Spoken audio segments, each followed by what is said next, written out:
We're rolling. You can sleep anytime, Nancy. My name is Nancy Fisher.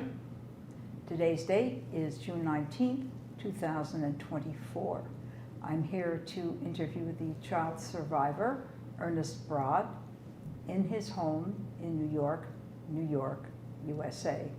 The language of this interview will be English, and the interview is being conducted for the USC Shoah Foundation.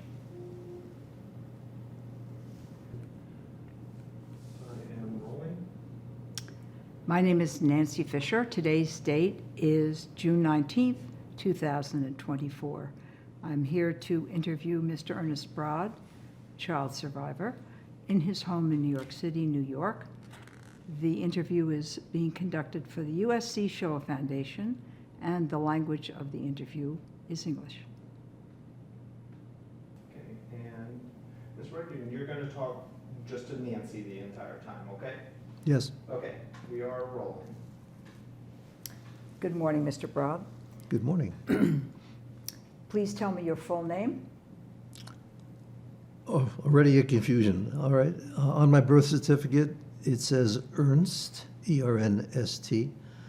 I was raised to understand that my name was Ernest and have used it my whole life. I think I was a teenager before I saw my birth certificate and saw that I have a different name. And I like to go by Ernie. Excuse me. Was there a diminutive name that your mother or father might have used to speak to you? My mother used to refer to me as Ernsty. Where were you born? In Vienna, Austria. And what date were you born? April 7th, 1938, just 3 weeks after the Anschluss, when the Nazis marched into Vienna.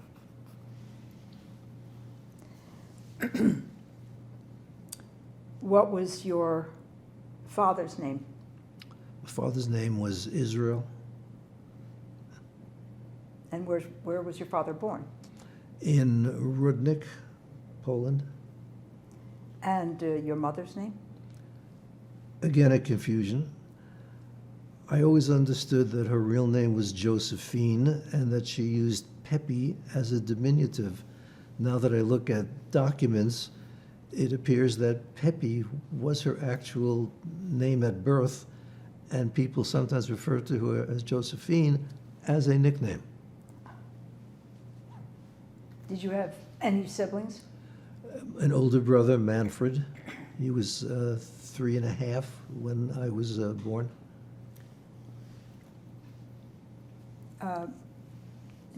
Do you know what part of Vienna your family lived in? I know the street address, 66 Leschenfelder Straße, but I can't tell you which Bezirk which is the way most people refer to the neighborhoods in Vienna.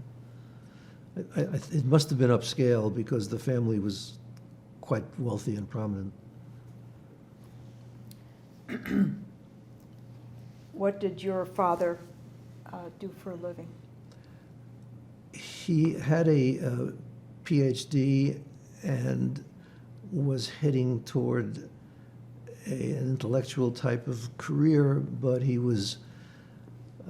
deflected to work for the family business. So when I was born, he worked with his father-in-law and his uncles in the family movie business.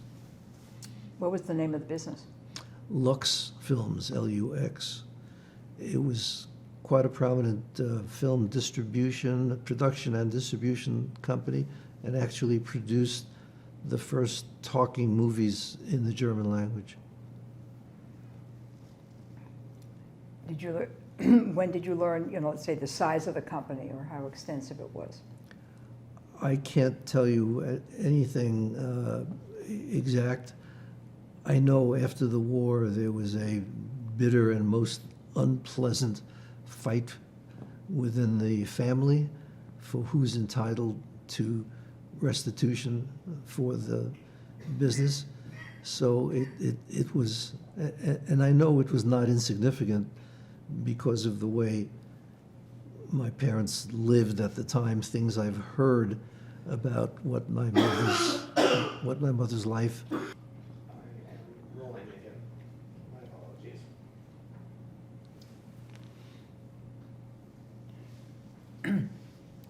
Let's go back. Tell me what your father did for a living. Yes, my father, who was trained for an academic kind of career, actually found his way to working for the family business. So the family, my grandfather and his brothers, owned this substantial movie business. My father worked for the business. Exactly what he did for them, I'm not sure. But that business was his downfall, because the Germans, Nazis, when they came into Austria, reached out first for organs of communication and propaganda, and the movie business was considered one such business. So they grabbed it and they arrested all the men connected with it. My grandfather, his brothers, my uncles, and my father. And they were all taken to jail. My grandfather and his brothers, the older generation, somehow found their way out. The guess was that they bribed jailers. My father did not. And after the passage of a couple of months, my mother was informed that he was dead. And the official cause was suicide. And we have no way of knowing whether that's accurate or not. How old was your father when that happened? My father was born in 1900, so he was 38. My mother was 30. My brother was 3.5. And there was my mother, widowed. Increasingly difficult to live in Vienna. Things become more and more difficult for Jews, more and more pressure put on them. She heard about the Kinder transport and made the agonizing decision to send my brother, who was then just a couple of months after the age of 4, on the Kinder transport to England. She hoped that somehow we would be able to follow once he was safe. Of course, as it happens, a couple of months later, the war broke out, and that was not possible.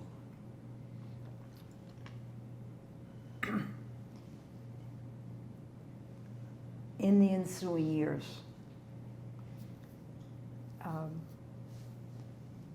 do you recall ever having a discussion with your mother about that agonizing choice of putting one child on a Kinder transport, let alone a 4-year-old? The answer is no. I spoke little with my mother about my 3 years in Vienna and what came before. I wanted to be an American. I didn't really want to indulge in what came before. I was slightly embarrassed by it. I didn't want to have some kind of an unusual history compared to my friends, more normal, more traditional kinds of histories. So I did not ask a lot. The few times I did, my mother would tear up, and that made me more and more uncomfortable in asking her. So I pulled back, and she did not push the information on me. Was it me worrying about upsetting her? Was it she worrying about upsetting me? I don't know. The answer is we didn't, and unfortunately a lot of history is gone.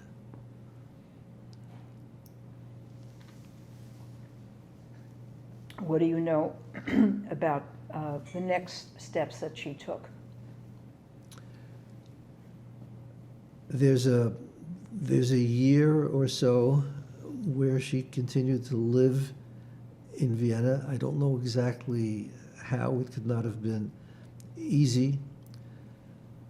But at the end of 1939, 6 months or so after my brother was on the Kindertransport, the Nazis started rounding up the Jews of Vienna. And they were placed into, I'll call it encampments. That word has gotten a new meaning from college campuses, but some kind of a gathering place. And the idea was to export them. And the next step would be a concentration camp, which were not yet the killing camps that they became later, but already existed. The only way to avoid that was if you had some kind of paperwork indicating that you were on the verge of leaving on your own. Miraculously, my mother had such a document, an application for a visa to the United States.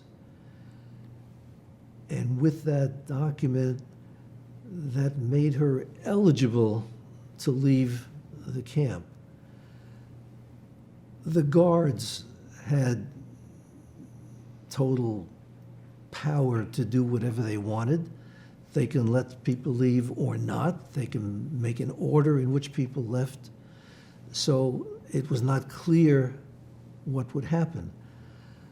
The story is that I, as an infant, colicky, coughed, sneezed, made horrible sounds, and one guard said, "Go, get him out of here." My mother went to the U.S. consulate. Miracle number 2, the application over a course of a year had turned into a visa, and there was a visa for my mother and her baby, me, to enter the United States. So what remained was how to get out of Europe and make use of this visa. And I have my mother's passport, and I can turn the pages and see how when we left Vienna in early February of 1941,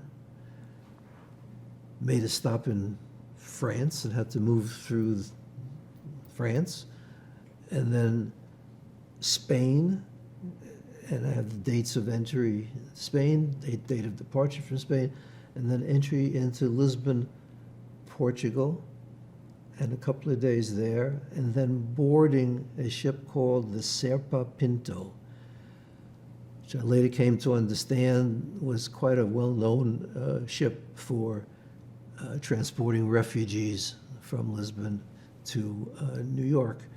I believe the particular voyage we were on was the last one that the Serpa Pinto was safely able to make because the German U-boats were closing the sea passageways. And then we arrived in early March at Ellis Island, and my age 3 birthday, April 7, a week or two later, was with family in Brighton Beach, Brooklyn. And at that gathering was the man who had signed the application to allow us to get the visa. This man was a brother-in-law, a widowed brother-in-law of my mother's, which made him an uncle of mine. My father had older siblings, and one of his older sisters had immigrated to the United States, moved to Brooklyn, met a man in Brighton Beach, married him, raised a family, and then died. And this widowed man knew about my mother and me within the family. Also, my mother's sister and her family had left a year earlier, and they found their way to Brighton Beach, Brooklyn. So there was kind of a family group there. They all worked together to send the paperwork for the visa. I have a copy of it which shows, in the language of that era, a certification that my mother and I are not morons, idiots, imbeciles, and people with various horrible diseases. But it was that paperwork and that man's guarantee that he had $10,000 in the bank and could support us, and we would not be a financial burden on the country if we came in. Why did he do this? Sure, nice to be a good guy in the family. He had lost his wife, his children were grown. He had the thought that it'd be nice to have a woman around the house. And maybe if things worked out, they would marry. Guess what? Things worked out. They married. And my uncle became my stepfather, which results in all kinds of stories about the confusion of my childhood. But perhaps I've taken an answer to your question as far as you would like.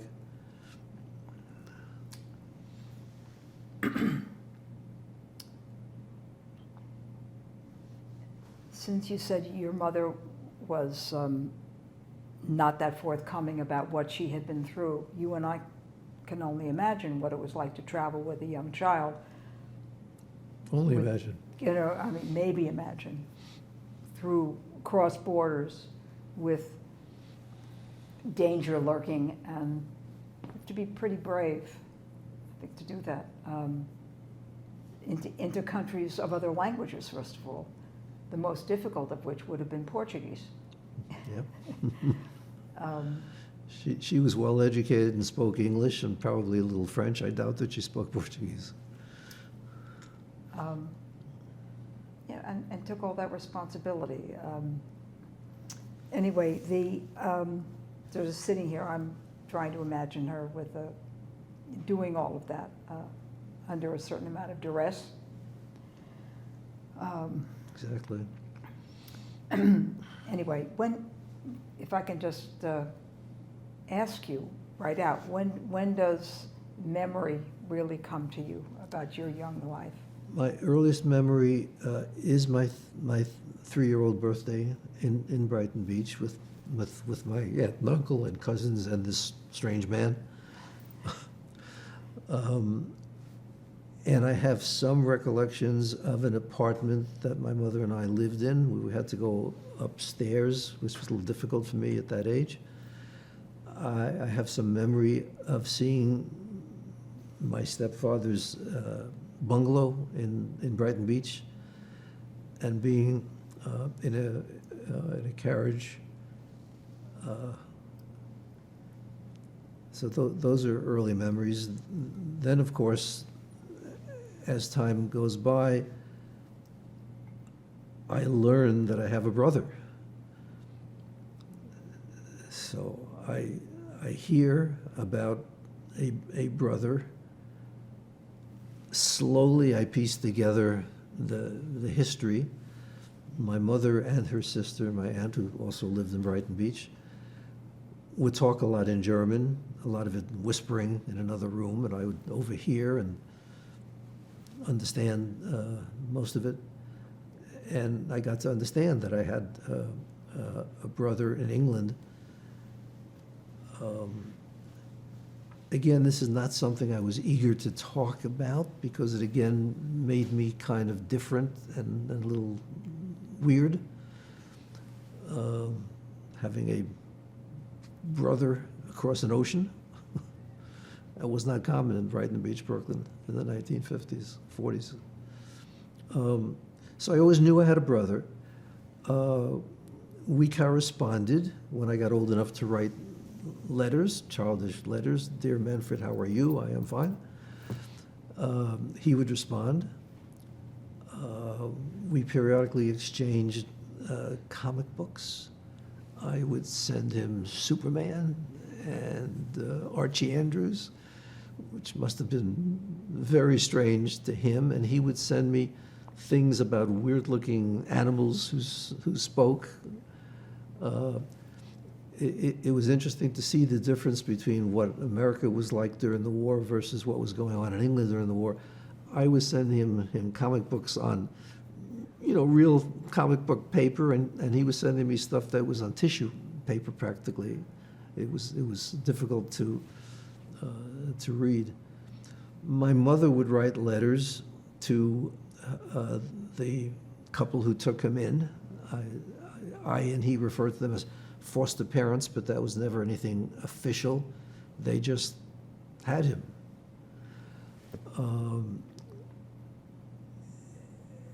And then as I got a little older, I would hear these heart-rending conversations between my mother and her sister about why couldn't they bring Manfred over and become part of our family again.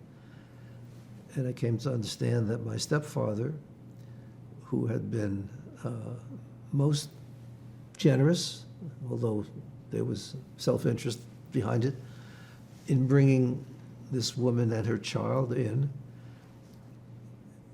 he figured that was the deal.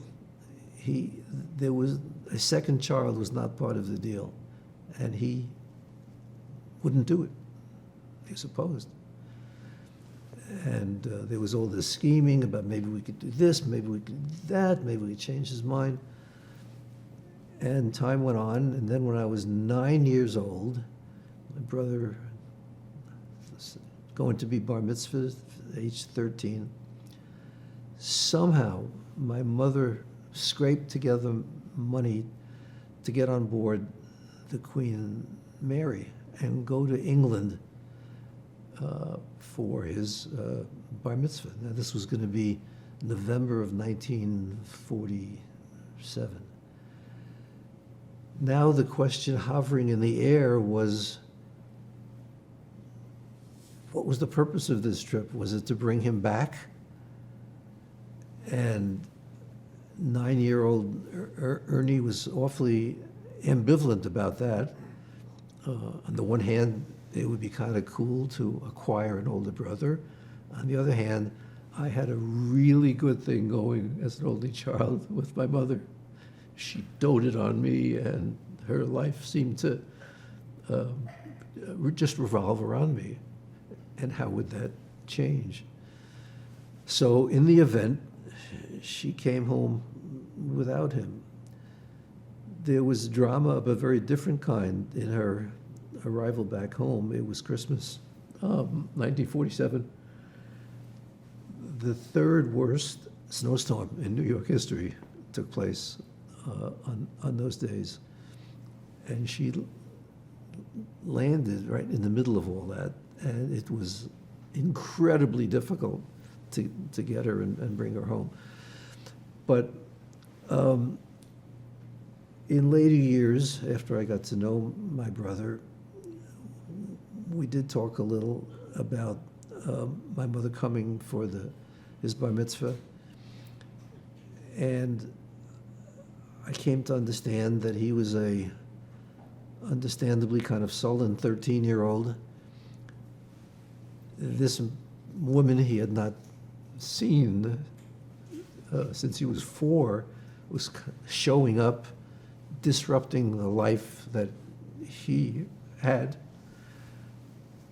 asking about bringing him back, and he strongly opposed the idea. The foster parents, who had been his parents for all these years, argued strongly for keeping him. They made the point that they were living at an economic level in England with him far above the level that he'd be living in Brighton Beach, Brooklyn, and that it would be in his interest for him to stay. So my mother, again, made the decision and came home without him.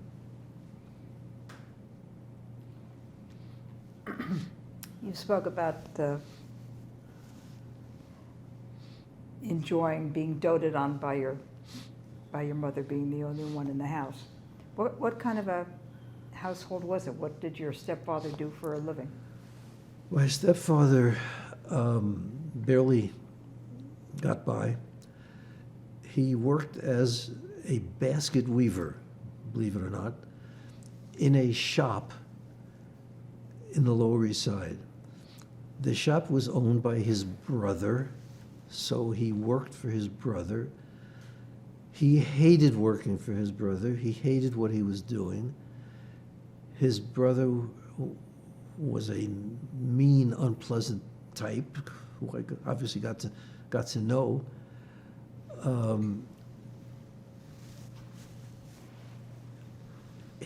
My stepfather was an interesting man.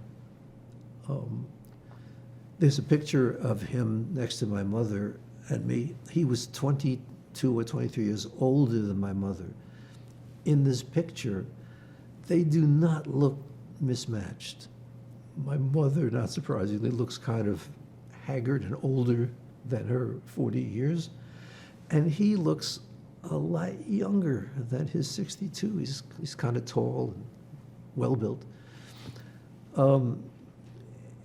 He was a gregarious man with a quick, terrible temper, frightening temper. He was uneducated, uncultured. Imagine my mother having lived the life that she did at the top levels of Vienna, when Vienna was the center of the world, with a husband who was a PhD, and now living in Brighton Beach, Brooklyn, with this new husband.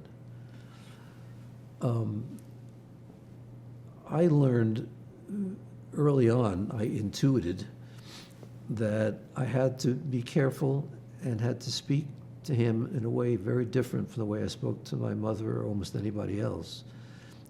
And I learned how we are different people in different settings. I learned that early. With my mother, I would pun a lot and wisecrack and wise guy and so on. I learned very quickly it didn't work with my stepfather. He did not like that at all. Made him nasty, made him unhappy and difficult to be around. So I talked to him very differently. It was obvious to me that he loved me, but that there would never be anything shown. I would hear things back from neighbors that, oh, your father was so proud of you, he did so-and-so, he did so-and-so, but there was never anything back.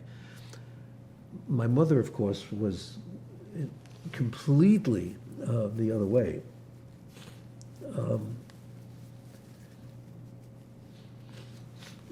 She wanted to know everything that was going on with me, and I wanted to tell her everything that was going on with me.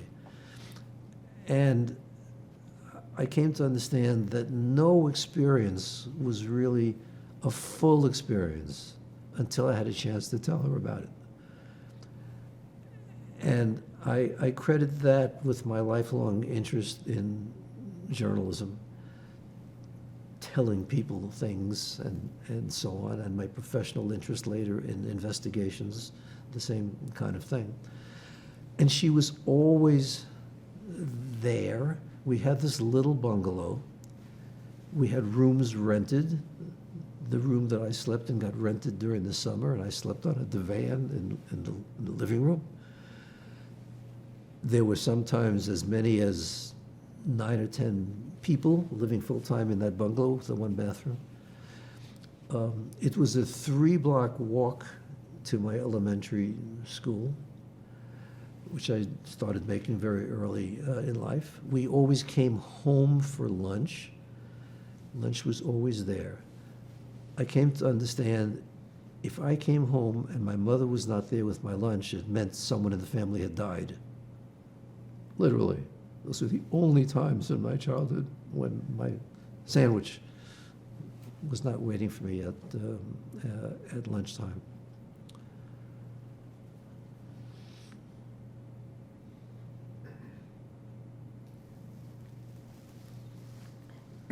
Was your stepfather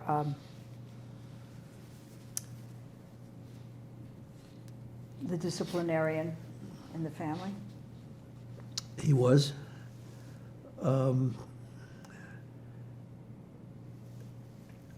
I remember he would threaten me with his belt. I don't remember that he ever actually hit me, but the threat was scary enough. And whatever I was doing, however I was misbehaving, I quickly stopped. I remember discussions I wasn't supposed to overhear between my mother and father about my father saying that my mother was spoiling me and so on, which she clearly was. He was most scary when he had a little bit to drink. He was not really a drinker. He liked to have a shot of schnapps when he came home from work. There would be occasions, something going on, where he maybe stopped at a bar before coming home and was a little tipsy. And that was really scary. And I think it's for that reason that I've always been uncomfortable with people who drink a lot. I've been uncomfortable in settings where people are drinking a lot. I hate to be in bars. I think it goes back to that. It's interesting, I'm remembering the routine. My father was home almost to the minute, exactly the same time every day. Maybe it was 6 o'clock or 10 after 6 or something like that. He always wore a flimsy and ugly jacket of some sort. And in the jacket pocket would be a folded up copy of usually the Daily News, sometimes the Daily Mirror. And I would grab the paper to get to the sports section.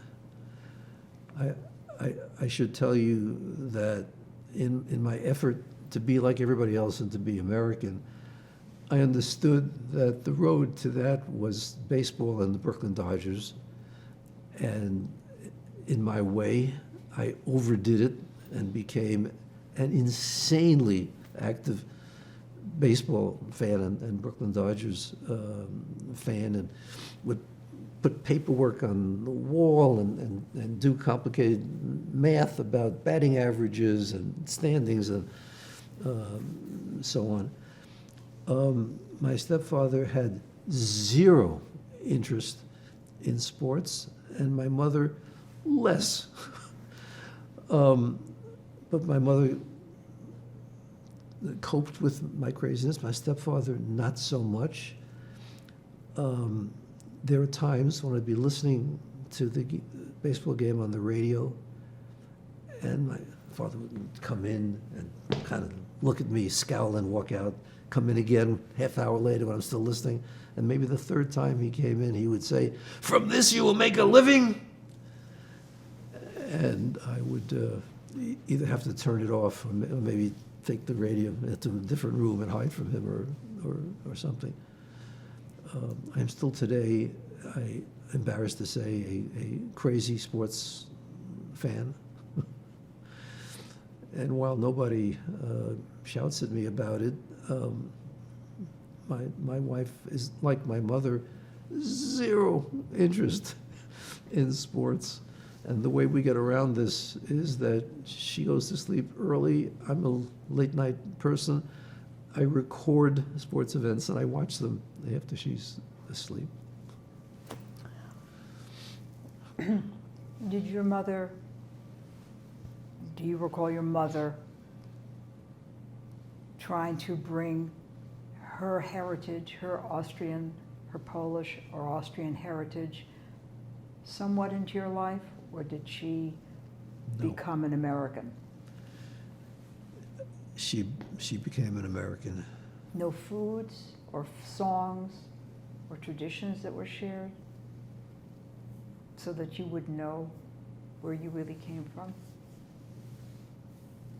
I feel kind of funny answering your wonderful question by saying I think no. It's hard to believe now that you ask, but I don't remember anything like that. What language did she speak to you in? I'm sorry? What language did she Oh, speak? always English. Always English. Her English was wonderful, heavily accented, but excellent, very grammatical, and so on. I am told that I was not accepted to kindergarten the first time I was eligible because I was still speaking German. I find that hard to believe that at the age 5, I was still speaking German. I would already be interacting with neighborhood children. I can't. So I don't know. Later on, I heard that maybe it was because I was too shy or something, and they thought that I wasn't ready. I made up for it by skipping a lot of grades later, but I was held back from kindergarten. Were there any Jewish traditions that were followed in the home? Yes. My stepfather was Orthodox, not strongly observant, but yes, we observed the major Jewish holidays.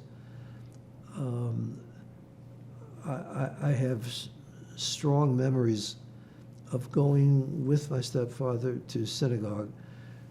In the tradition, of course, my mother had to sit separately, so as my stepfather and me, in a ramshackle, run-down, funny old synagogue. The good part of it was that we were together. There were not many occasions when my father and I were together. When they happened, they were wonderful to me. I remember one time he introduced me to the program, The Lone Ranger, and we listened together, and I thought, this is the end of the world, this is wonderful.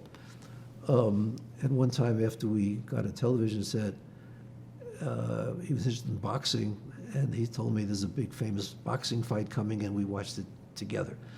But so in synagogue, I would get to sit next to him. I remember playing with his talit, which was a lot of fun, and twirling it around my fingers. The men around me frightened me. They all seemed to be 100 years old. Like no young people.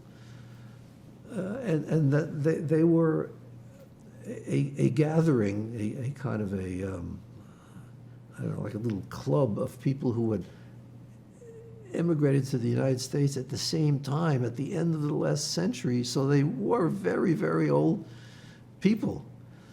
When it came time to say Yizkor, old men around us would say, "Get him out, get it, Yizkor time, get him out, get him out." And my stepfather would say, "No, he says Yizkor." And I would stay and say Yizkor for my father. Which was the only way that I kind of recognized the fact that I had a dead father.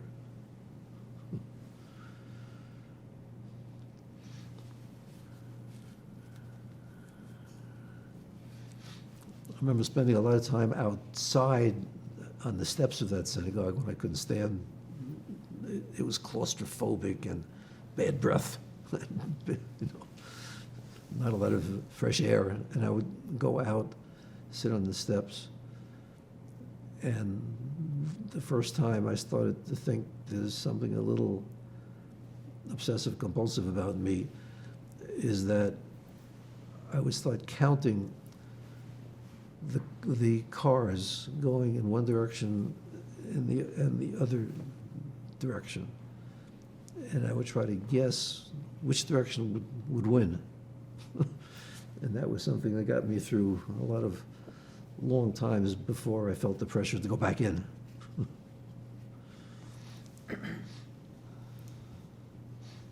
Can you tell me something about celebrating the holidays? Yes, we did celebrate them. We did not eat. We fasted and did not eat on Yom Kippur. Passover was a big thing. I had gone to Hebrew school,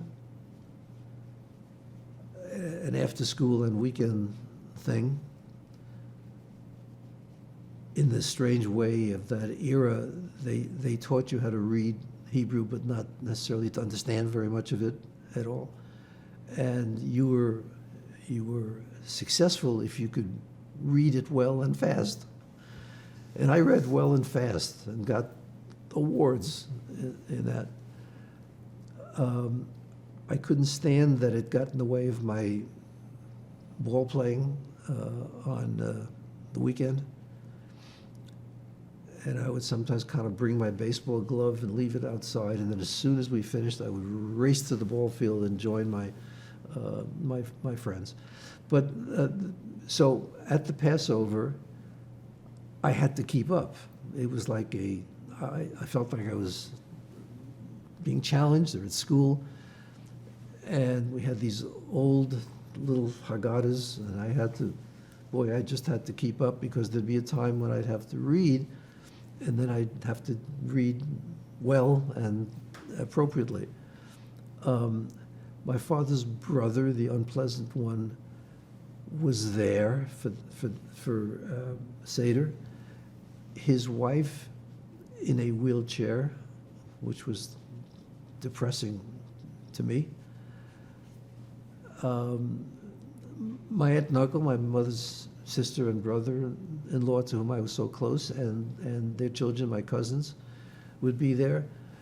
It'd be a pretty large group in our living room. So that's a holiday that I enjoyed a lot as a child. There was not a lot more than that.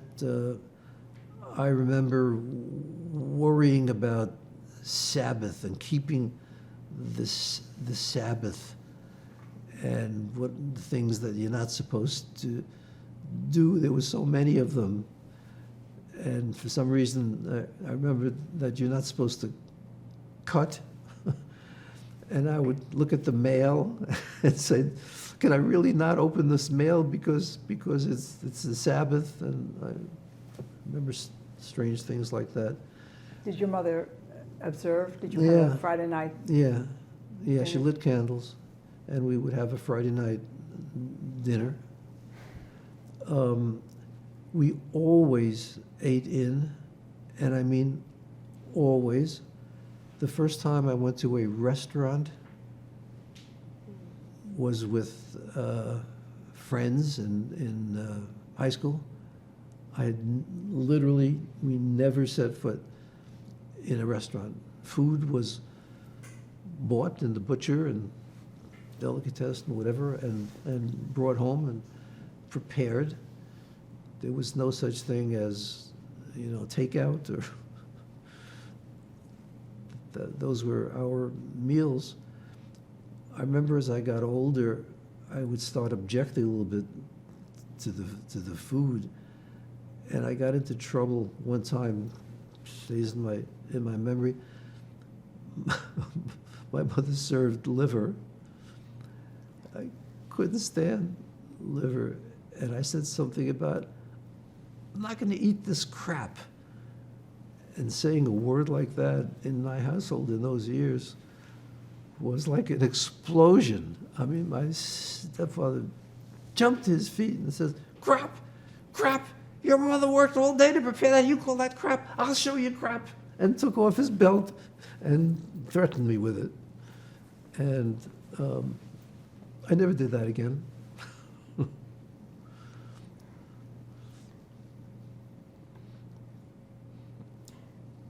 excuse me, did your mother shop locally, in your neighborhood? Do you remember it? Yep, yep. There Remember was, the butcher or the baker? yeah, down the block, and I was occasionally, deputized to do some shopping. My stepfather, you'll have trouble believing this, or maybe not. My stepfather would walk from one end of Brighton Beach to another, mile or mile and a half, to save a penny. Absolutely, literally.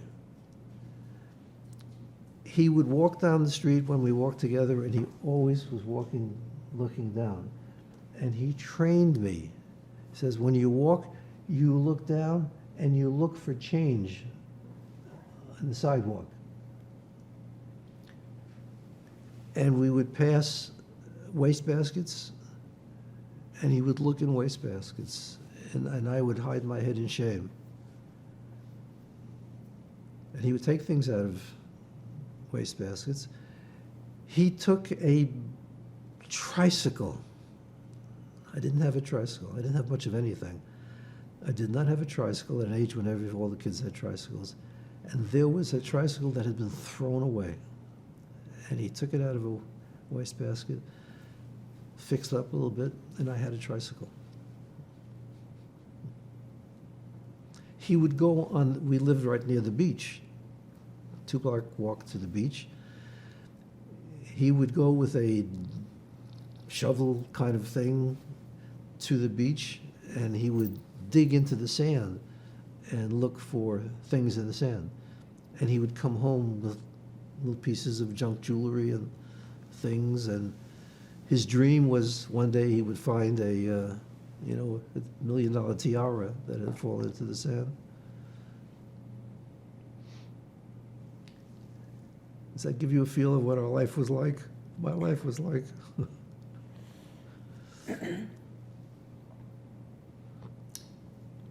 Did you have any personal toys at home other than the tricycle that you remember? Nothing that I have the impression, as you ask that there were such things. I don't remember them. There's nothing that I could think of that I took through stages of childhood from one to another. Sports. I had balls. I had little pink rubber balls that we called Spaldings for stickball. And I had... Did you have roller skates? No, I never had... Sorry. Ball bearing. I did have roller skates. Not quite sure how I got them, but I did have roller skates. They were not a big part of my life. I was not all that comfortable. I wasn't the kid who went skating around having a great time. They were there, and I wore them from time to time. Where did your mother go to get your clothes? Do you know? Well, when I got older, we went to Robert Hall.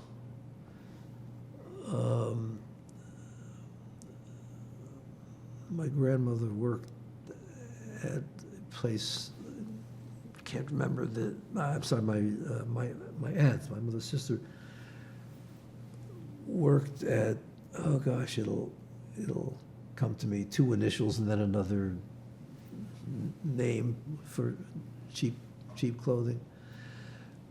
There was a store near the butcher on Brighton Beach Avenue, which where most of the stores were. It sold like housewares and cheap clothes and stuff. You get underwear and socks and for next to nothing. I actually, when I was 14 years old, I got a job. My first job was in that store for, how much an hour? I don't know, 25 or 30 cents, something like that, an hour, next to nothing. And my job was putting price tags into socks and things, pressing them in and turning the metal piece so you didn't stick yourself on them. I did that for a couple of years, and then I remember asking for a raise for 5 cents more an hour. And he said, I can get anybody I want for the 30 cents, goodbye. And he fired me. Haven't thought about that in some time. Want to take a drink of Sure. water?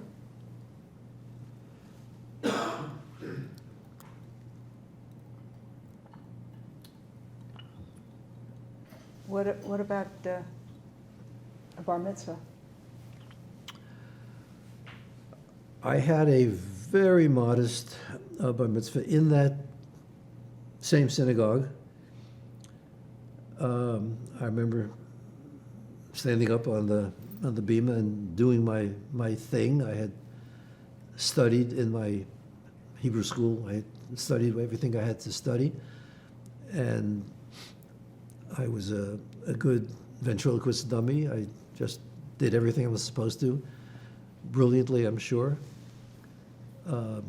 Got a lot of congratulations from the old men when I left.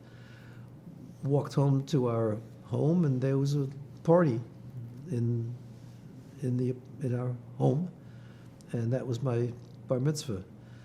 Compared to the things that happen today, it is another world. Another world.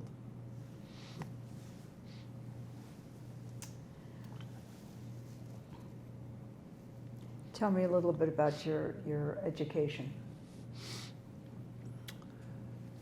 So I went to a public school, of course, elementary school, as I said, 3 blocks away, and they had a nice schoolyard where I spent a lot of my childhood playing baseball and basketball.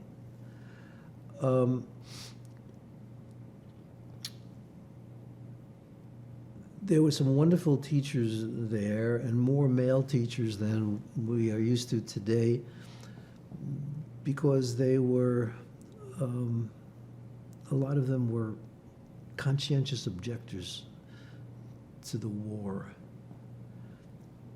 And they were teaching at the school. And the whispering was that they were all very left-wing communists and whatnot. And the principal of the school actually was taken away at some point, probably for his communist leanings or something. In the 2nd or 3rd grade, I had a woman teacher, Miss Glantz, who took to me. And I wrote some poetry, and she told me it was wonderful, and I should keep doing that. And fortunately, she taught me the next grade as well. I'm not quite sure how that worked, but I had it for 2 years in a row, and I just loved it, and I loved school particularly in that time. In the 6th grade, and I skipped the B classes, moved to the A classes at some point. I don't know, but I skipped a semester because I was smart enough to do that. And then in 6th grade came the big division. You were either going to go to the special progress classes in junior high school, where you would do 3 years of work in 2, or you would go to the neighborhood junior high school and just continue on. And a small handful of kids from each of the 6th grade classes would be selected to go to that school, Cunningham Junior High School. And I was one.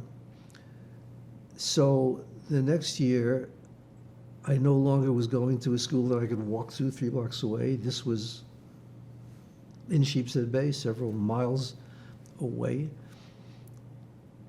And you got to it by trolley. These were the final years of trolleys.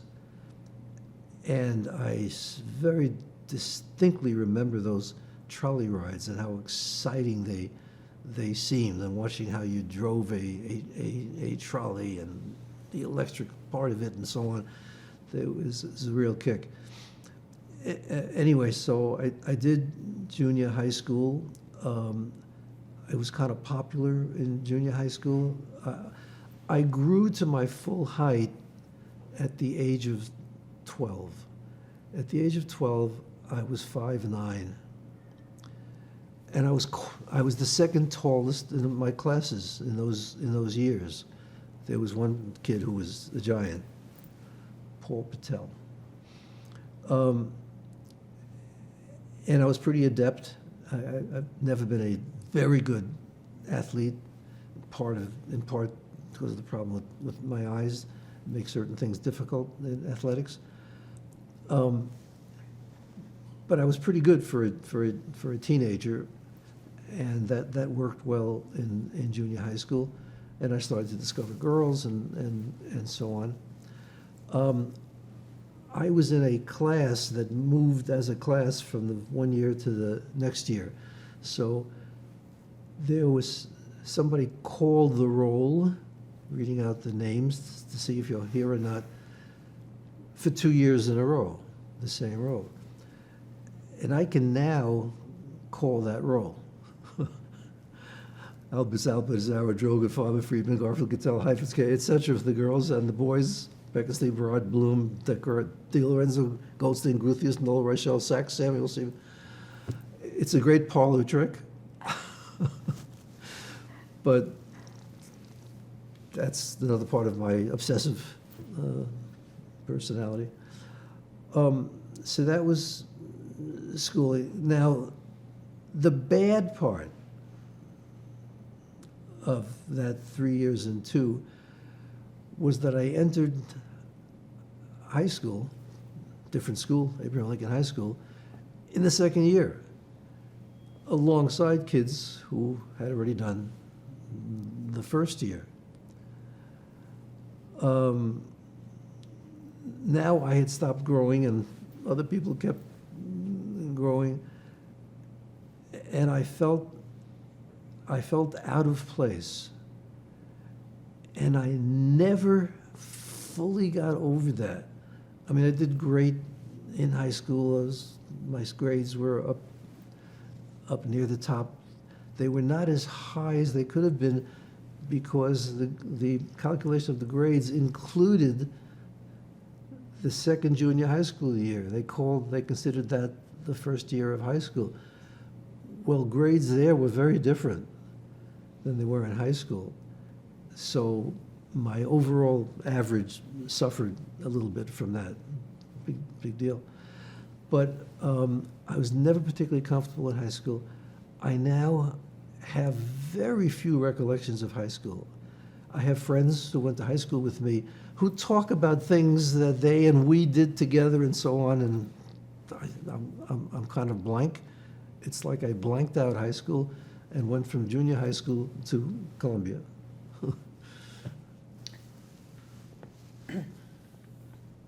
Did the war in Europe, did the Holocaust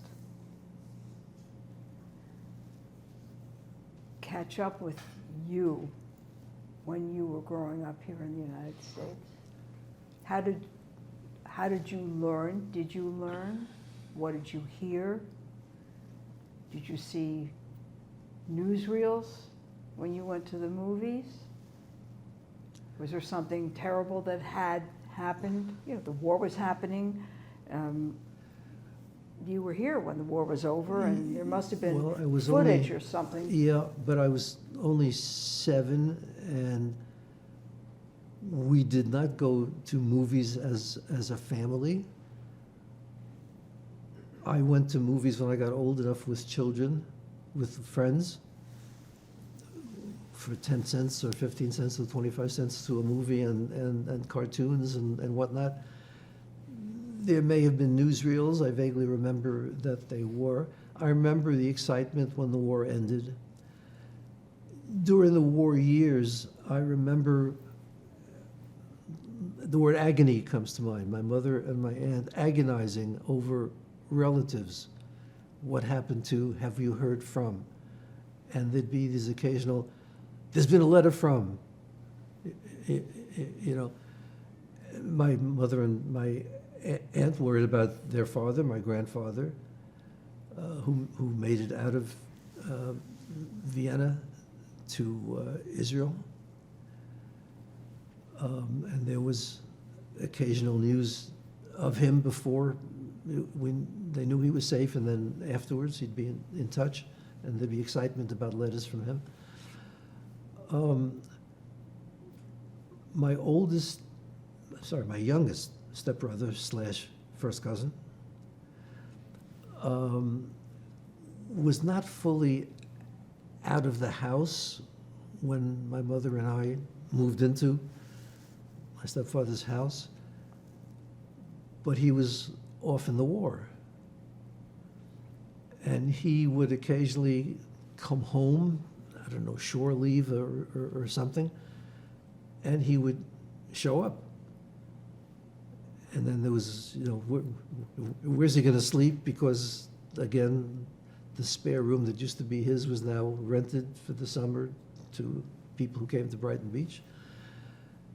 And there was that of he slept here and I had to move to here and all that. But he would bring me things. He was in the Signal Corps, and he would bring me little trinkets of that kind, which were very endearing to me at that time.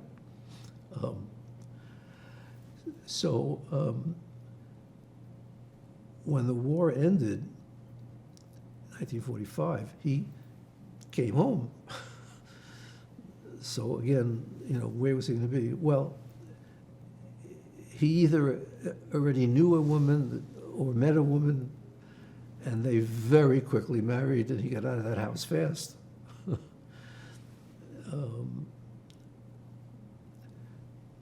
Also, there was the occasional refugee. There were 2 of them, either during the war or just after, displaced person cousins. And I remember both of them somehow, there was the same arc involving both of them. They showed up, they stayed with us, there had to be some place for them to sleep, and they kind of spent their time lounging around and sleeping. And my mother and stepfather would whisper about, how do we get him out of here? How do we get him to do something, find a job, meet someone, find an apartment, or whatnot?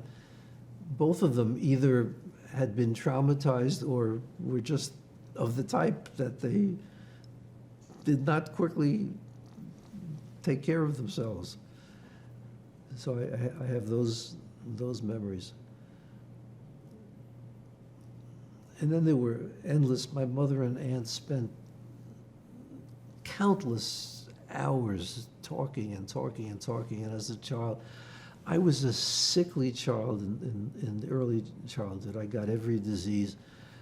And I missed practically whole semesters of school by being sick for crazy long periods of time.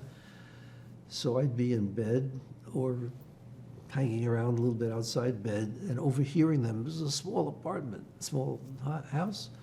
And I would hear them talking about everything, about the war and about my brother and about the complaining about their respective husbands. My aunt would complain endlessly about my uncle and how he was paying more attention to his siblings than he was to his children. And my mother would complain about my stepfather and whatever. And all of this I overheard. But there was no massive involvement of the Holocaust in my consciousness. I knew about it. I didn't feel part of it. I felt somehow separate from it.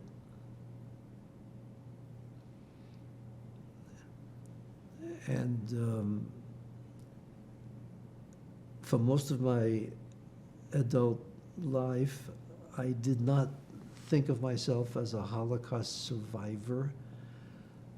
I thought survivor means somebody who had been in a camp, and I wasn't. Various people disabused me of that, although I still run into it. every now and then I'll see an acquaintance and say, "What are you doing?" And I'll say, "Well, I've taken to speaking about my Holocaust history. There aren't that many of us around as Holocaust survivors." And people would say, "Oh, what camp were you in?" And that would always make me feel again that I'm a little bit of an intruder on real Holocaust survivors. But I have come to understand that my story is important. Indeed it is.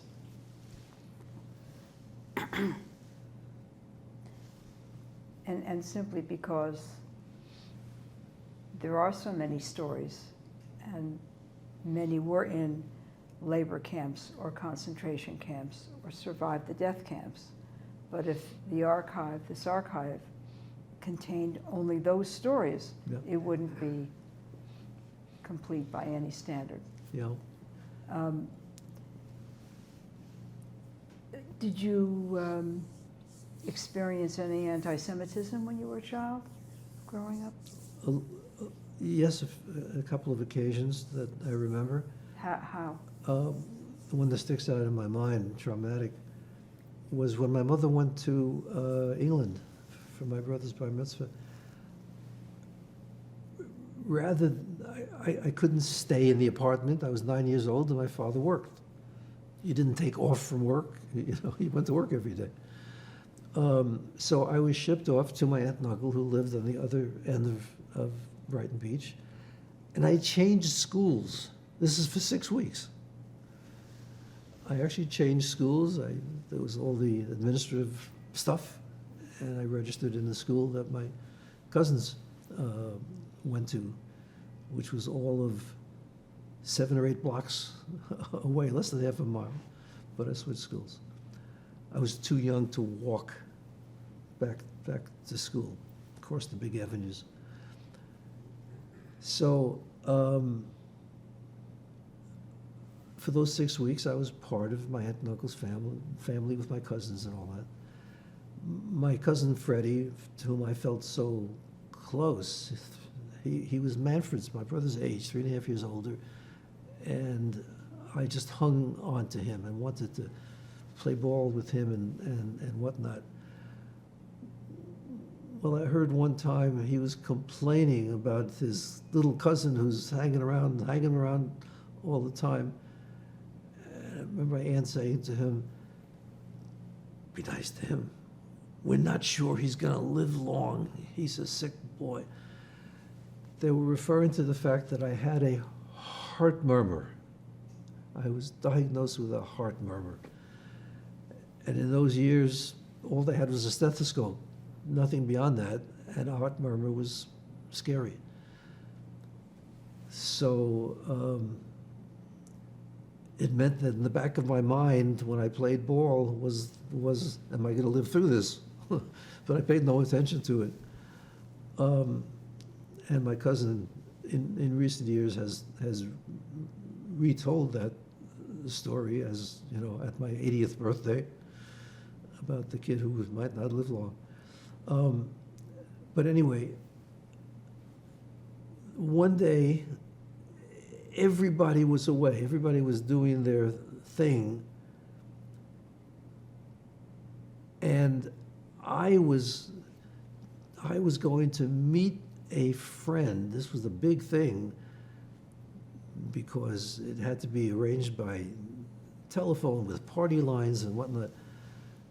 But I arranged to meet a friend at a movie theater, which was halfway between where they and Uncle lived and where I used to live. So it was 4 or 5 blocks, and it was judged that I could walk there. Something went wrong. Either I didn't have the right money, or I don't know, I couldn't get in. And I had to go back. But everybody else was off doing something, thinking that I'm dealt with in the movie, but I wasn't. And it got dark, and I was just hanging out in front of the house. And I remember I was hanging onto a lamppost and swinging around the lamppost. And some kids came over and said, are you Jewish? And I said, sort of innocently, yes, and they beat the hell out of me. And my aunt returned home later, and I was bloodied, scrapes and bumps and whatnot. That was the only time. Most of the time I did not feel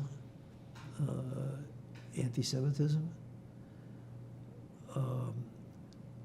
I kind of, in a weird way, I benefited from it in college because Columbia had gotten such a bad reputation for anti-Semitism and their quota system against Jews that by the time I applied, they were trying to do penance, and they accepted all the Jews. And my college class was 50% New York Jews. So, very far from anti-Semitism. Where did you go to college? Columbia College and law school. If I may, before we get into what became of me, we've kind of left off with my brother and how he and I got together and what has happened. May I switch Of course. to that? So after my mother came back without him, correspondence continued and so on. And then when I was in my last year of college, getting ready for first year law school, my mother was diagnosed with cancer, and it was terminal.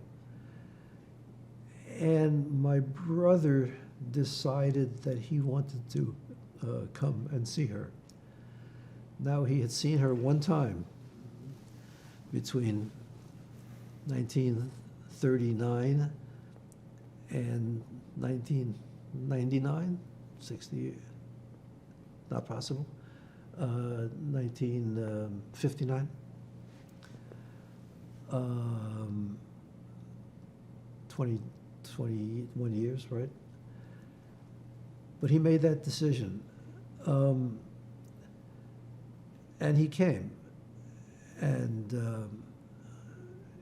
he got off a plane and took a taxi and came to us in Brighton Beach, Brooklyn. My mother was in the hospital, my stepfather and I. And in walks my brother, shaking hands. Hello. He was noticeably shorter than me. I very quickly took note of that. I didn't think he looked like me at all. My aunt said that he looked more like my father than I did. So he was with us for a week or so, and all we did was kind of go to the hospital and come back and go to sleep and go to the hospital. It was not a time of great time to get to know each other, but we were with each other for a week. And then when he went back, our letters were different. They were more intimate now that we knew each other. And he was to be married that summer after my mother died. There is a terribly poignant scene that I rarely am able to do without really tearing up, but I will try.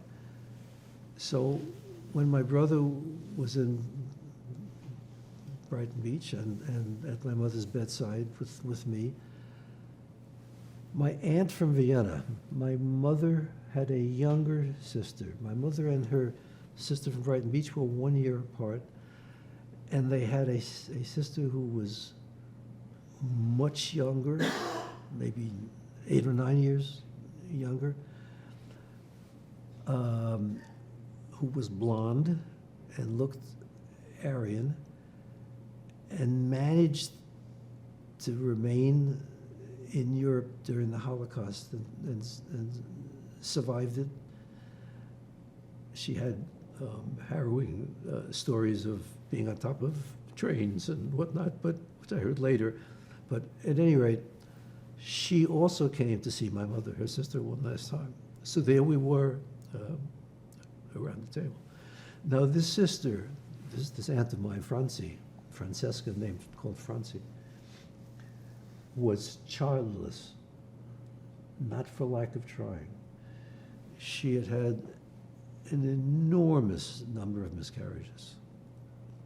And not having a child was the tragedy of her life. So there she is, leaning over my mother's bed, my brother and I leaning over. And she says to my mother, "I would give anything to trade places with you and have my two sons with me." That's an impossible one.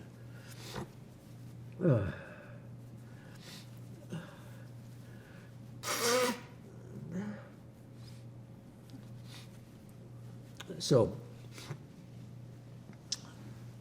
my brother goes back because my mother lingered and he had to go back. He came back a few days later, she died. And I corresponded with my brother, and he's about to get married. The woman he's going to marry, I had met. Before I met my brother, I met his fiancée. They had met at Oxford, and she had a study abroad year, and she was coming to, I think, the University of Indiana. And on the way, she stopped in Brighton Beach, Brooklyn, and spent a few days with my mother and me and the rest of the family. And we got to know her, and we would ply her with questions about what is Manfred like. So I decided to go to Europe, go to England for his wedding. And I went, and I knew Jessica, but she had this enormous family that I was meeting. And Manfred was saying how grateful he was to me for coming, because Jess's family can see that he has someone in the world, he comes from something. And that's what I represented, he felt. So spent a little time there, but they went off on their honeymoon. And I went to Vienna to visit my aunt and uncle, who had gone back to Vienna after the war, two of a handful of Jews who did that and went back to Vienna. I would visit them, and they would drive me around and say, "There lives a Jew, there lives a Jew." And then I went on. Excuse me, how old were you when you made that trip? I was 22. Obviously, it was my first trip to Europe.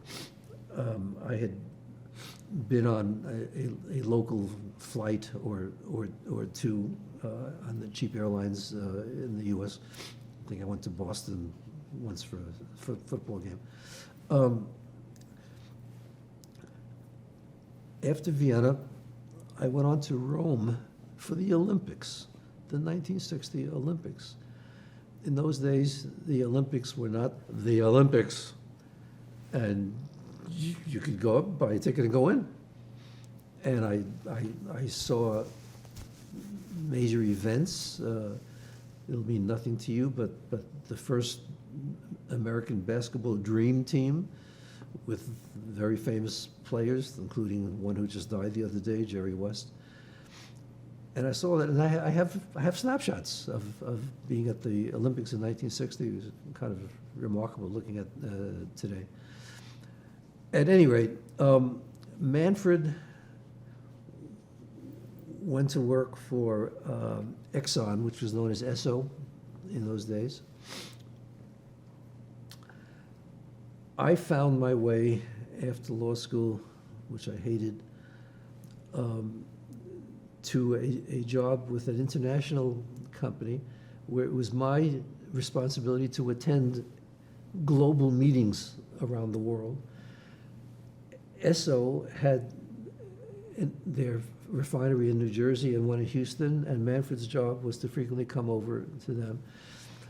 So he crossed the Atlantic fairly often, maybe a couple times a year. I crossed the Atlantic, and we always stopped off to see each other. We started to joke that we see each other more frequently than brothers who live close by.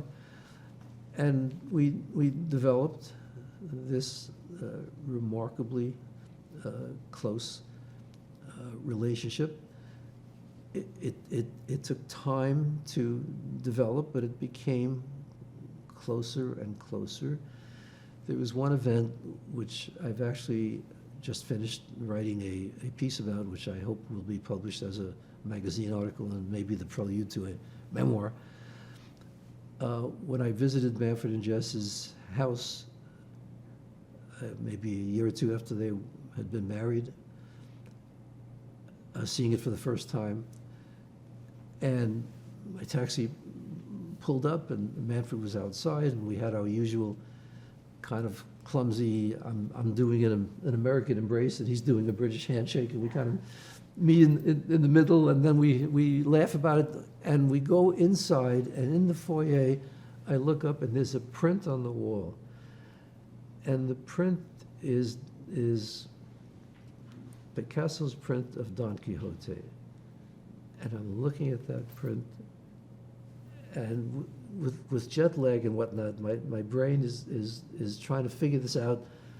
I have that same print on my wall in Brooklyn, which he had never seen, and no picture. And I try to process this, and I walk a couple of steps into their living room, and Manfred says, sit down. And I'm looking at their chairs, and they are the exact brown Danish modern chairs that I've got in my living room in Brooklyn.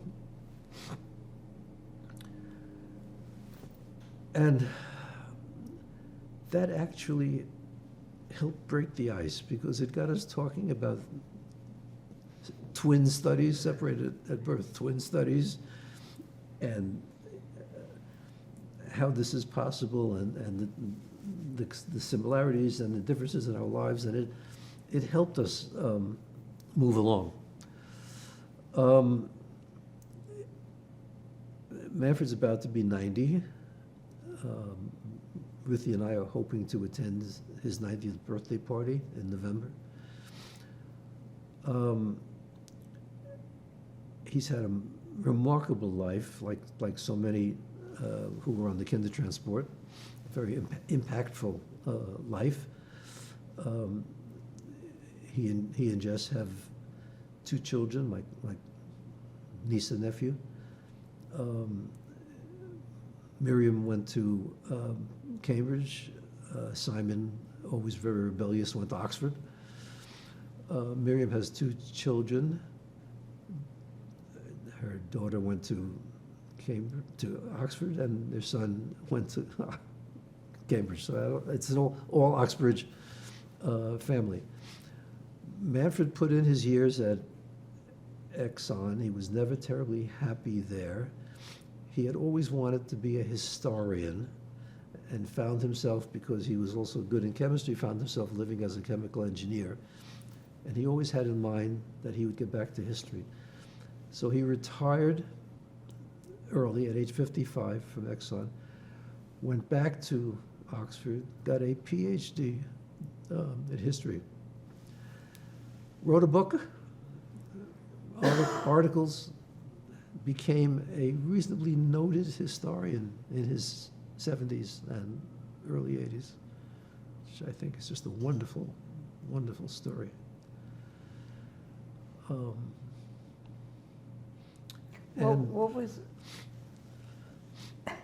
What was your story here? Your Sorry, yes. No. Yeah. How would you define, broadly define your careers? It starts actually in childhood, when My mother and I would be walking down the street, and some neighbor or somebody would stop us and ask me a question. I would say something, and they would say, "Oh, that kid's got quite a mouth on him. He should be a lawyer." It seemed to happen over and over again. My mother would say, "Yeah, he's going to be a lawyer, but first he has to go to Columbia." And as a child, I had no idea what that word meant or what she was talking about. But that was imprinted into me.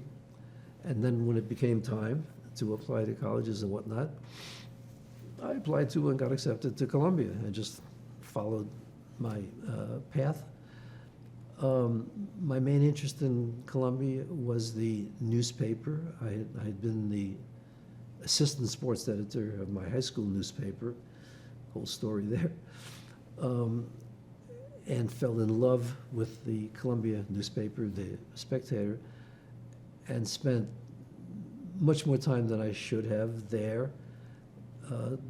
Classes interrupted my time at Spectator. I was commuting from Brighton Beach, Brooklyn, an hour and a quarter each way.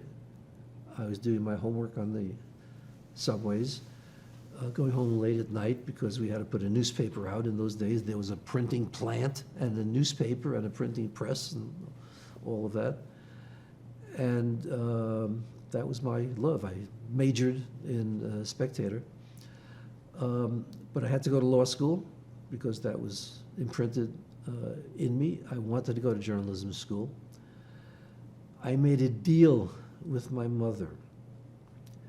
So I'll go to law school if I can get into one of the 3 top law schools. Otherwise, I'll go to journalism school.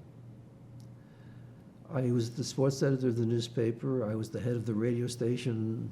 I was broadcasting games. I was covering games.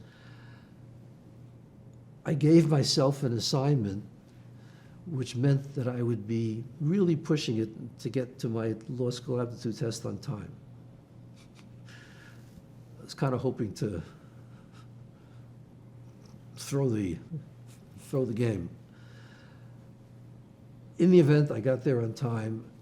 I did, unfortunately, too well on that test, so I got into Columbia Law School. I couldn't stand law school. There was almost nothing about law school that interested me. It was all involved with business, which I knew nothing about and had no interest in. Other kids had grown up in suburbs, their parents or their friends worked in companies or businesses or whatnot. I knew from basket weaving shops,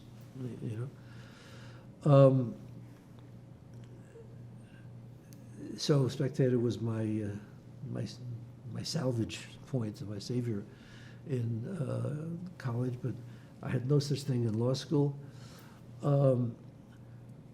I finally got to enjoy a little bit the international aspects, international law and comparative laws and administrative law, the more regulatory kinds of things, which I understood better.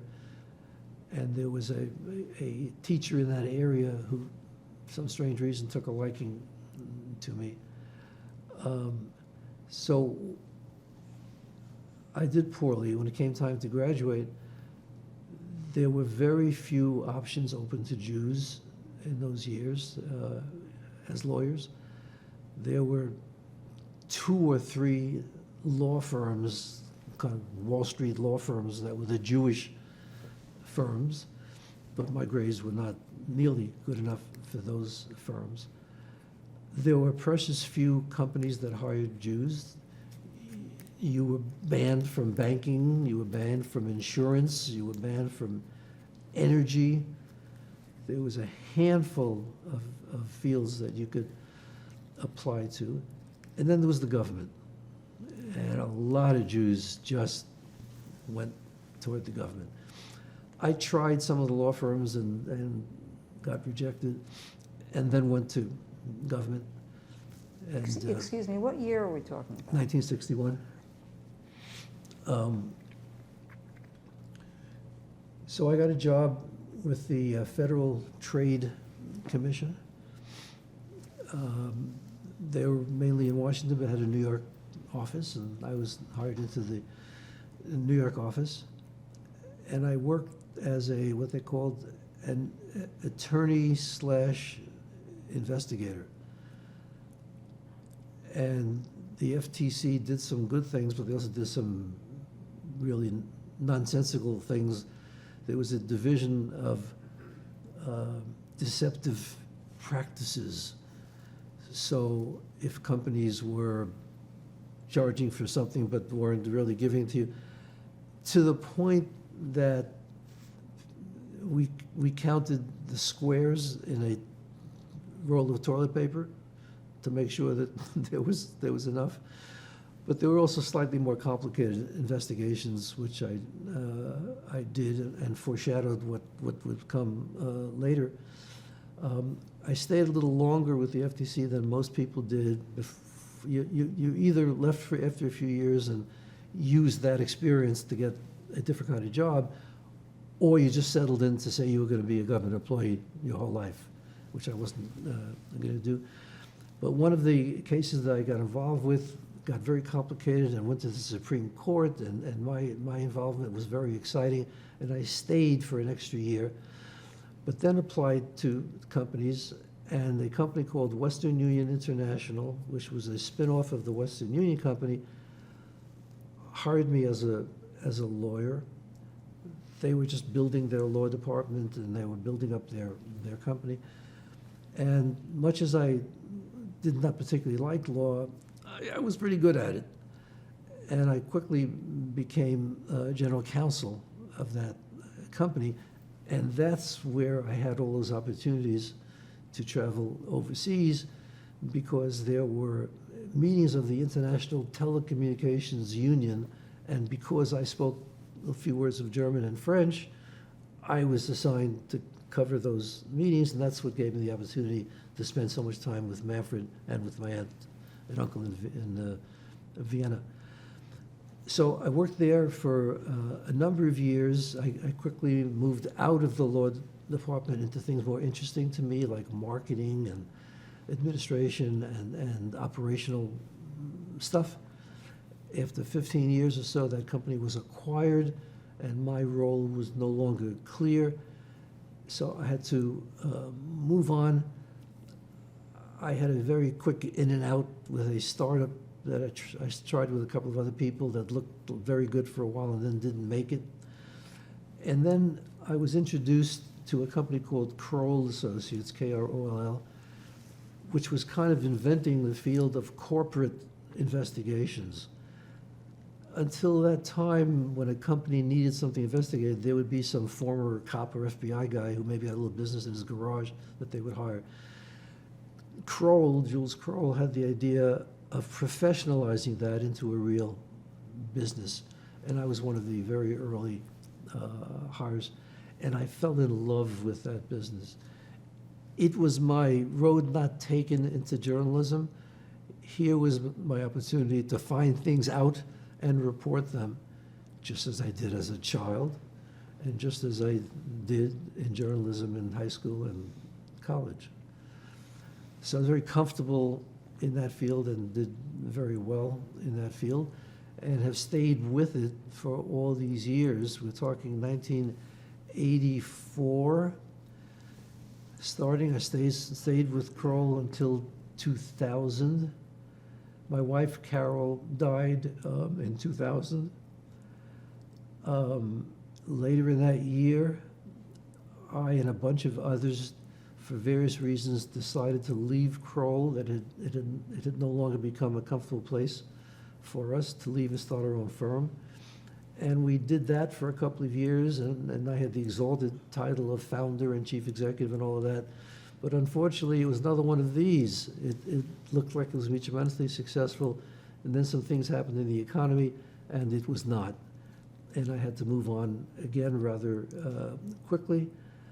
I found a job with Deloitte, the massive accounting and consulting firm, which sounded impressive to people, but turned out to be not good for my field because the conflicts of interest were too rampant.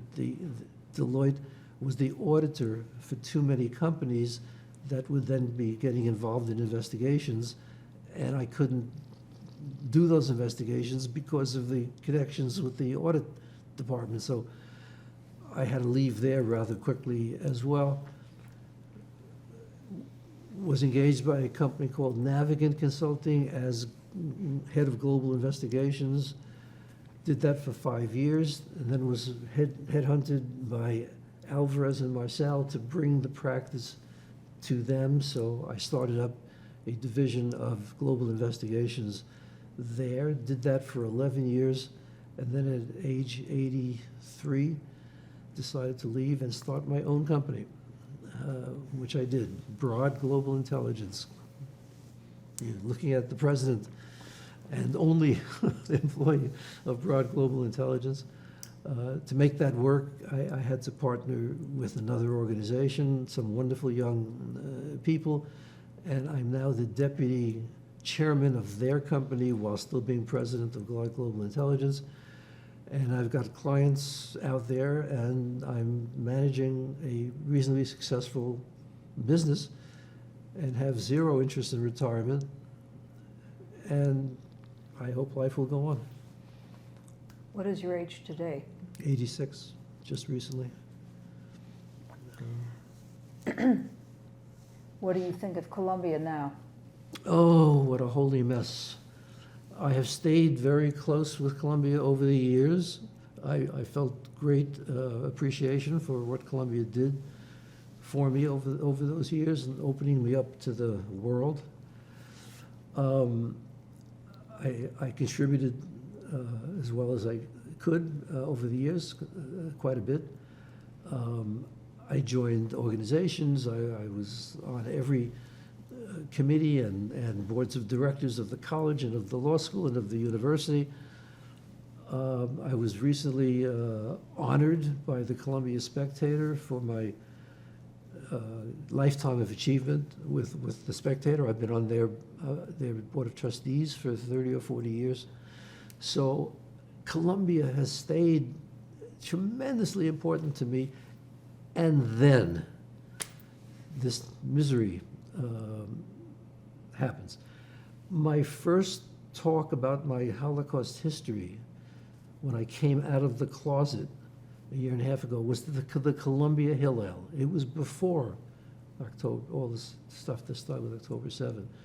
And I spoke to 200 Hillel students and told my story for the first time.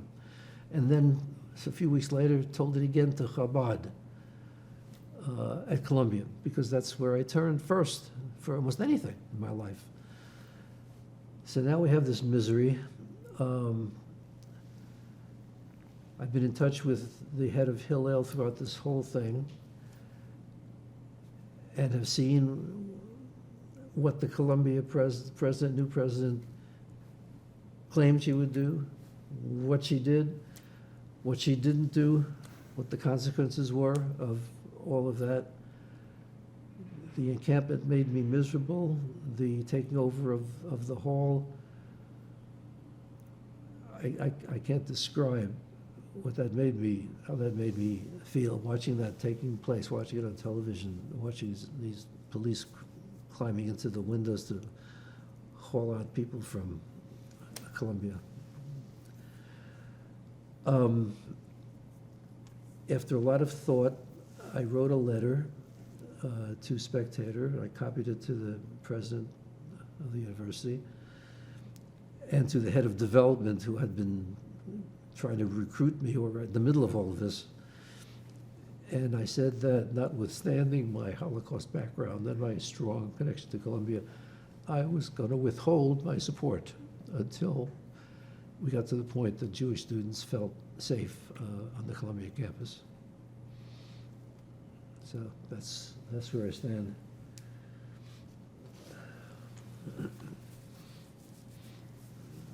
And what about the Jewish world beyond Columbia after October 7th? Oh, God. The breach within the Jewish world is horrible.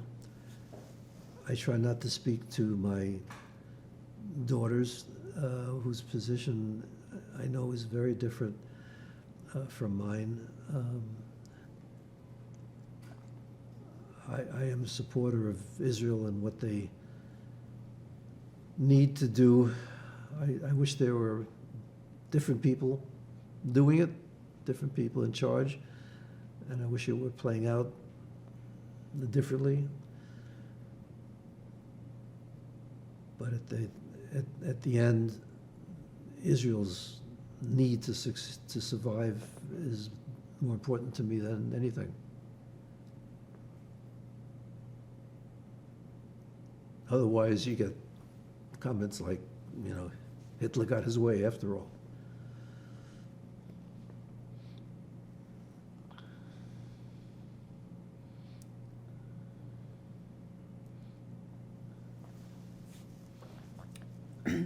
Would you tell me how you followed the path to being a speaker at the Museum of Jewish Heritage, which we both have in common? There is a weird, not terribly interesting, but long story about that. In my business, I reach out to lawyers who practice the kind of law that could make use of my service, my investigative services. In the course of doing that, I reached out to one particular lawyer. We had already started to have a little relationship with his law firm, but not with him. And I said, would you be willing to have lunch with me? I have some pretty interesting stories and so on. He says, sure. I had lunch with him. Somehow in that lunch, and I absolutely cannot remember how, my history came out. Either Vienna came up or Holocaust came up or something. And he started asking, and he told me that he is the grandchild of a Holocaust survivor. And he started asking me stories, asking me questions. And I started telling him things. Brother and the kinder transport and so on. He says, oh my God, he says, your story is incredible. He says, we should stay in touch and all that. We did. We emailed. He occasionally hired me for my investigative services. And then his law firm is putting on an event to bring people into the law firm to have their prominent people speak. And he's one of the speakers. So I go. I'm sitting in the audience, and he sees me and kind of waves. When the thing finishes, I go up to congratulate him for the event, and he says, I've been thinking about, this is months later, many months later, he says, I've been thinking about your family history and your brother and all that. And I'm going, wow, this is not what I expect someone to remember from a casual meeting. And he says, my son's high school has an annual event around Yom HaShoah. We already have somebody for this year, but next year, would you be interested in being the speaker? And I said, I've never spoken about it. And I said, well, we have some time. I said, let me think about it. And I left, and I'm walking back home the mile or so from the event, and this starts churning in my mind, the idea of talking about it and visualizing myself being in front of people and actually telling this story. And by the time I got home, I was an enthusiast. I said, I think I want to do this. And if I'm going to do it, I'm going to do it. And how would I start? Well, let me call Hillel Columbia. And I did. And I said, would you like a speaker? And they said, oh my God, would you be willing to do that? And they immediately put out circulars announcing me and 2 sentences about my story. And I spoke, and that was the beginning. I just now finished speaking 6 times surrounding Yom HaShoah this year. And I've gotten the strangest request of all, which I have accepted. A summer camp in Pennsylvania has asked me to come and talk to their 15-year-olds, and I've agreed to do a 4-hour round trip in a car to spend 45 minutes talking to these kids. And I feel now this is like a responsibility. This is something I need to do. And speakers bureaus keep telling me how pleased they have me because I'm on the younger side of Holocaust speakers, and I'm more able and willing to go places and do things. And also because I'm male, and so many of the survivors seem to be female, one of them said to me.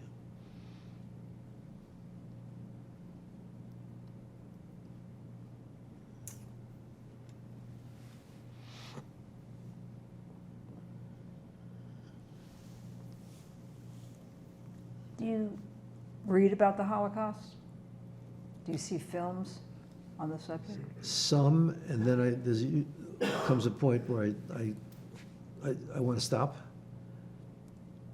So, I read the what is it, The Hare with the Something Eyes? Amber Eyes. The Amber Eyes. I read that through one night without going to sleep, just because the chapter about his life in Vienna sounded so much like what my family's life must have been like. Family was at the same intellectual and cultural and financial level as his. And Schwarzbart's book, I remember. So there were a few, and then there just came a point when I don't particularly want to see anymore. So I kind of, there's like a battle that goes on within me. I should, but I don't want to. And sometimes I do, and sometimes I don't.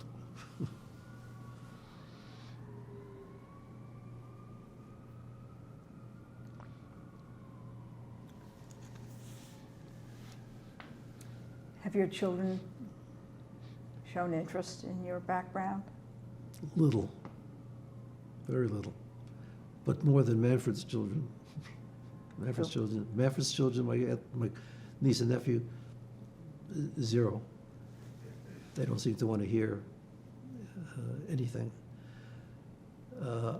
I've occasionally had them to myself when one or the other of them would be visiting me, and I would kind of I would just tell them things. Things would come up and I would tell them stories and whatnot, but they wouldn't ask.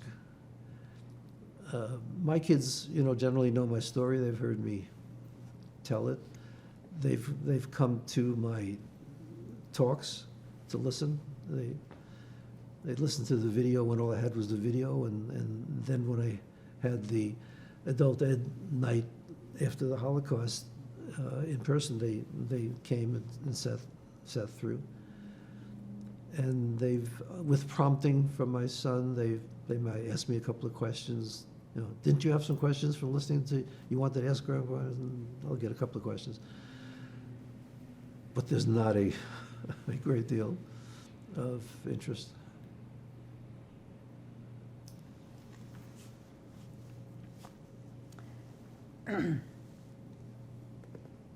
Is there a statement that you'd like to make as we end this interview to future generations who might see it?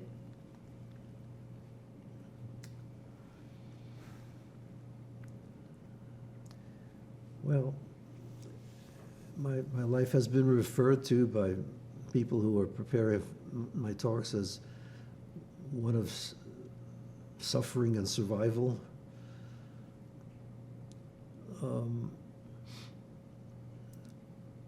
I've always been considered an optimist throughout my life. I've been accused, quote unquote, of being an optimist despite my family history. But I do want to feel in the possible of the future without forgetting the past. I would like people to know about the Holocaust and stories like mine all doing what they can to make this world more livable and better. And I will do my best as long as I can to keep my story alive.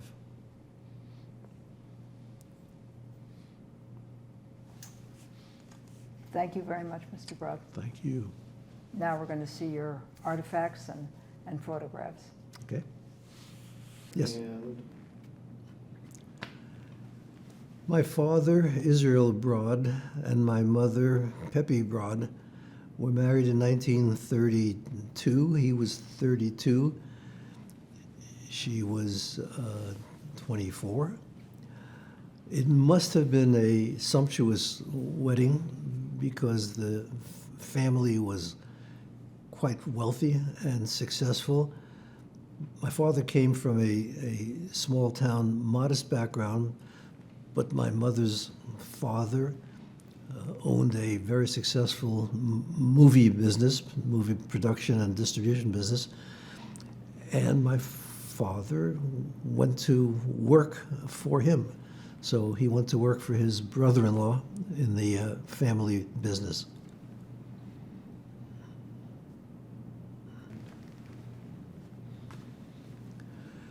So that's me on the left. Looks like I'm about a year old. I was born in April of 1938 in Vienna. Not the best time for a Jewish child to be born. It was 3 weeks after the Nazis had stormed into Vienna. My older brother, Manfred, was 3.5. We don't have a picture of him at that time. He and I were together only for about a year and a half, at which point he was put on a kinder transport to England, and we did not really get to know each other as brothers until I was 21 years old.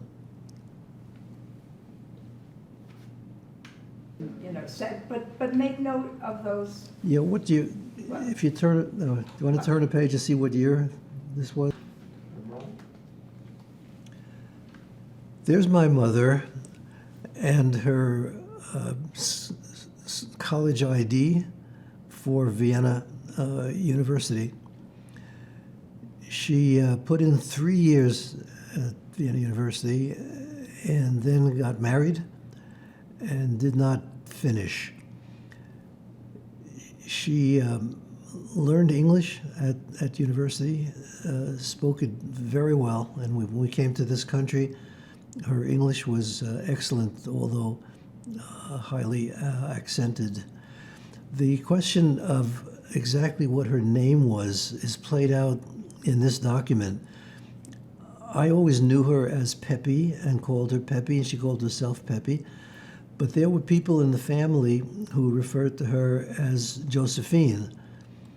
And I always assumed that Josephine was her official name, birth name, and Peppy was a nickname. In fact, it seems to be the other way around. It seems to be that her name was Peppy, and people kind of thought of that as a diminutive of Joseph and Josephine, and called her Josephine. So this book is addressed to Josephine Koppelman, but the signature is Peppy Koppelman. What's in the name?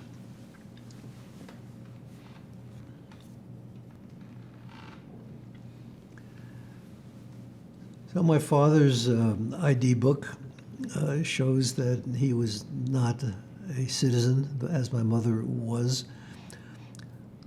It would be nice to say that they met in college and got married, but that's not what happened. He's 8 years older, and he was at the university some years before her.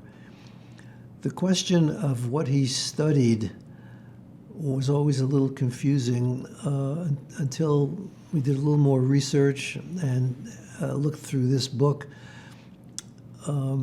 He has a PhD, and various members of the family would give different disciplines in their description of what his PhD was. it appears that his PhD is in botany, of all things. And it appears from family letters that he started college with the idea of becoming a doctor, but that becoming a doctor for a Jew had become problematic, and he changed direction and got the PhD that he did. My brother, in going through the book page by page, noted that his grades seemed to become worse and worse as the years went on, but he got his PhD. Did you ever learn how your parents met? No.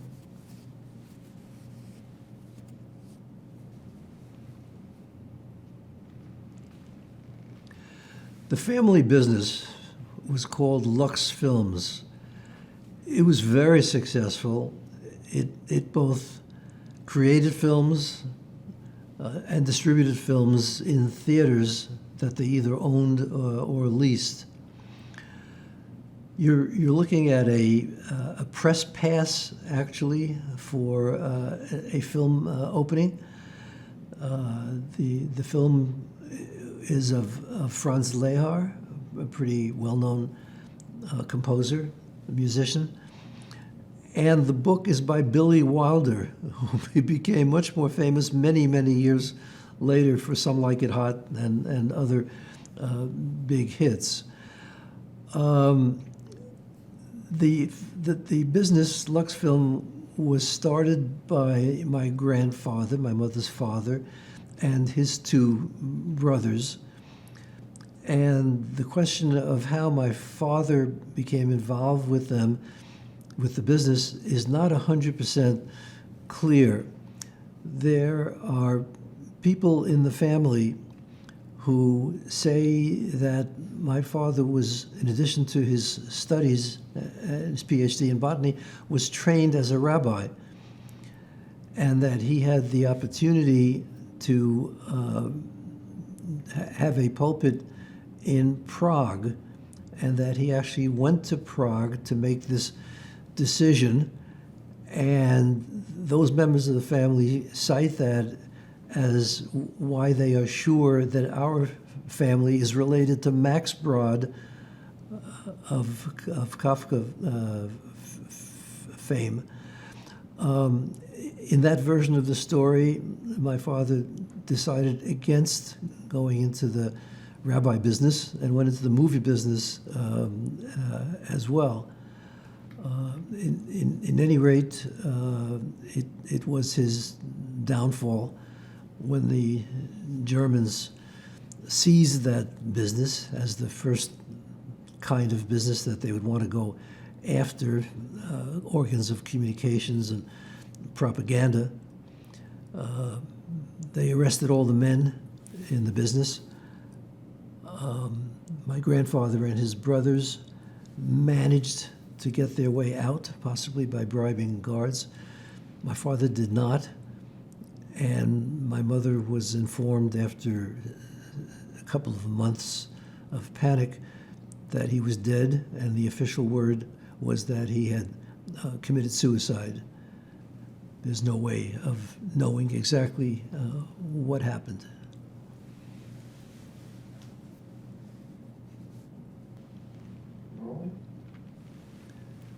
This is the official death certificate of my father, which was obviously received a couple of years later when somebody applied for it. Obviously, at the time that my father actually died, the first way my mother heard about it was when there was a circular slipped under her door by a Jewish company that did flowers, and it said in German, "Lassen Sie sein Grab mit Blume bedecken," cover his grave with flowers. So that was a signal that he was dead. Official word came a week or so later saying that he committed suicide.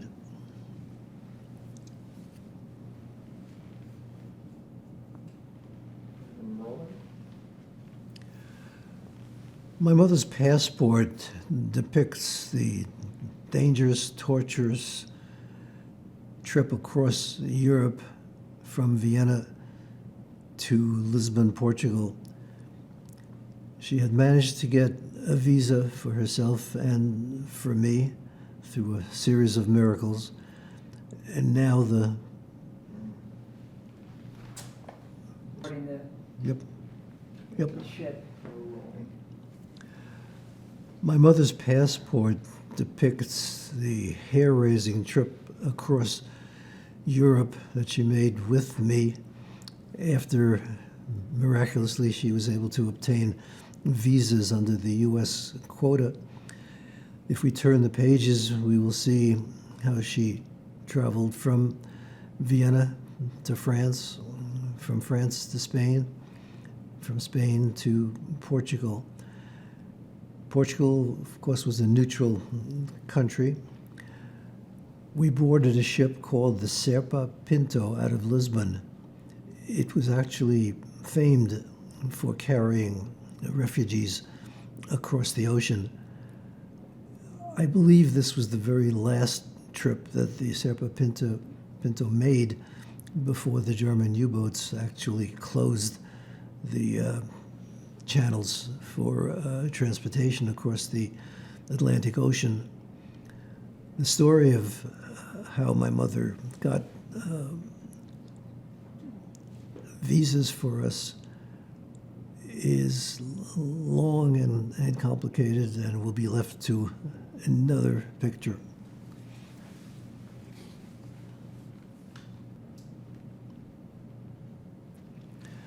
The application for a visa, which was filled out by the man that would become my stepfather later after we arrived, reflects the times of those years. If down below, it says he and my mother had to certify that neither of us is a moron, imbecile, feeble-minded, or other words of that kind, which you would never see on an official document in this day. But it was this application that was eventually granted a year later that gave my mother the visa to transport ourselves across Europe and to the U.S. And you are considered stateless. Yes, we are considered stateless.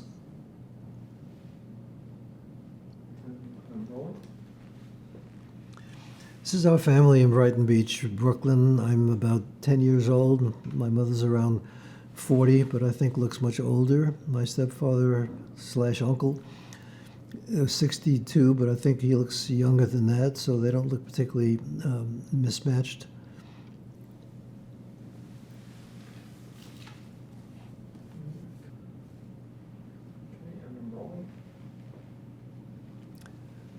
My mother went to Manfred's bar mitzvah in 1947 in England with the thought of bringing him back, but his foster parents, you can see here, fought hard to hold on to him.